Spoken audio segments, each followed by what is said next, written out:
কিছুদিন পরেই রমজান মাস। এই মাসে ইফতারের সময় বিভিন্ন দেশে ভিন্ন ভিন্ন ঐতিহ্যবাহী খাবার খাওয়ার প্রচলন রয়েছে। পৃথিবীর অন্যান্য মুসলিম দেশে ইফতারে কি খাওয়া হয়, এমনই 5টি দেশের ঐতিহ্যবাহী ইফতারি সম্পর্কে বিস্তারিত জানাচ্ছেন লিমা সায়ন্তী। নবীজির রোজা ভাঙার রীতি অনুসরণ করে বাংলাদেশে সাধারণত রমজান মাসে খেজুর দিয়ে রোজা ভাঙা হয়, সাথে থাকে লেবুর শরবত বা বিভিন্ন ফলের শরবত। এরপর আসে ছোলা, আলুর চপ, বেগুনি ও মুড়ি মাখা। তারপরও অঞ্চল ভেদে রয়েছে কিছু ভিন্নতাও। আরও জেনে নিচ্ছি 5টি প্রধান মুসলিম দেশের ইফতারের খাবার সম্পর্কে।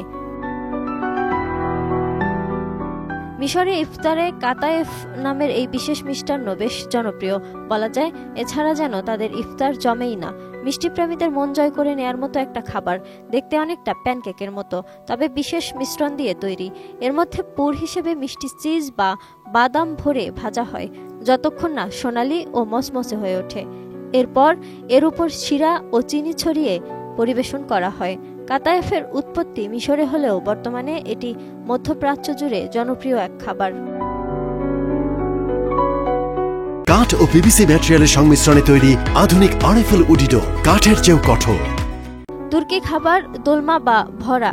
অটোম্যান সাম্রাজ্য থেকে অদ্ভুত এই খাবার মূলত আঙুরের পাতা, বেলমরিচ বা ক্যাপসিকামের মতো সবজির ভেতরে ডাল, মশলা ও কিমা করা মাংস ভরে তৈরি করা হয়। দোলমা সাধারণত ঠান্ডা অবস্থায় অ্যাপেটাইজার হিসেবেই সমাদৃত, আবার দইয়ের সঙ্গে প্রধান খাবার হিসেবেও খাওয়া হয়।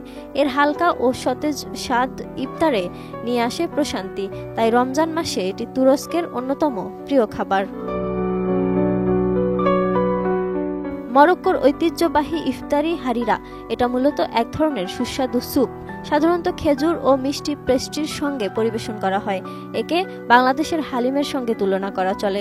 হারিরা তৈরি হয় মসুর ডাল, ছোলা, টমেটো, পেঁয়াজ, আদা, হলুদ, দারুচিনি ও বিভিন্ন সুগন্ধি মশলা দিয়ে। ধীরে ধীরে রান্নার কারণে এটি ঘন ও সুস্বাদু হয়। শেষে ময়দা ও ডিমের কুসুম দিয়ে করা হয় আরও ঘন। এদিকে ইন্দোনেশিয়ার পশ্চিম জাভার বিখ্যাত খাবার মিস্টার গ্লোসর, যা ইফতারেও বেশ জনপ্রিয়। এটি মূলত এক ধরনের নুডলস। মিস্টার গ্লোসার্স শব্দের অর্থ স্লাইড বা পিছলে পড়া। মসৃণ ও নরম টেক্সচারের কারণে এমন নামকরণ। এই বিশেষ নুডলস তৈরি হয় কাসাবা ময়দা ও হলুদ দিয়ে। স্বাদ ও রঙে গমের নুডলসের চেয়ে সম্পূর্ণ ভিন্ন।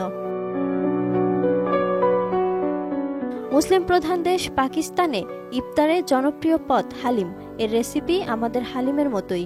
মসুর ডাল, গম ও মাংস, গরু, খাসি বা মুরগি মূল উপকরণ। স্বাদ বাড়াতে দারুচিনি, ইলাচি, লবঙ্গ সহ বিভিন্ন সুগন্ধি মশলা দিয়ে ঘন্টার পর ঘন্টা ধীরে ধীরে রান্না করা হয়। পরিবেশন করা হয় মূলত নান বা রুটি দিয়ে। উপরে ছড়িয়ে দেওয়া হয় বেরেস্তা, লেবু ও ধনেপাতা, যা খাবারটাকে করে তোলে আরও সুস্বাদু। Lima Sayanti, desk report, ATN news.